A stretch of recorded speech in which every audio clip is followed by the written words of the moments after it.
Hey guys, quick recap of today's trade. As I said in the pre-market analysis, I was aiming for further downside towards to make a new low of day.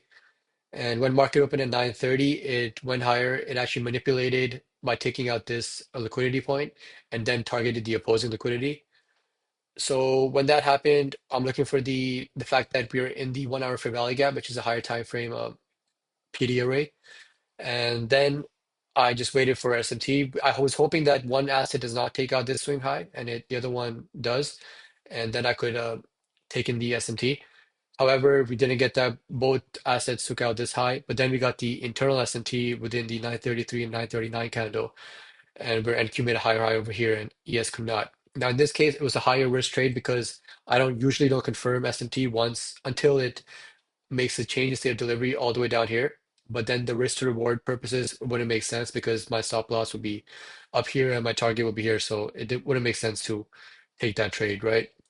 So in this case, it was a B plus setup. I trusted the inverse fair value gap more. So once we got that broken through at the 3 minute, I entered here and we had a little bit of drawdown, but then it worked out. Targeted the new low of day. I'm holding a 10% runner on my personal account. And let's see, it's a risk-free trade anyway. So let's see what happens by the end of the day, where it goes. And yeah, so I think one of the questions was, do I trust any candle pattern as an SMT? If you mean by like, if it's the middle of the range and there's an SMT, then no. So for example, like these two candles, if NQ made a higher high or so, something like that, then no, I would not trust it. It has to be around a swing point, right? This time it's much better because of the fact that we were in a higher time frame PD array. And the only problem was there was no changes to delivery on the 3 minute or 5 minute. It would have to be all the way down here. So it was a higher risk from that point of view. And I trusted this SMT to hold, and which it did.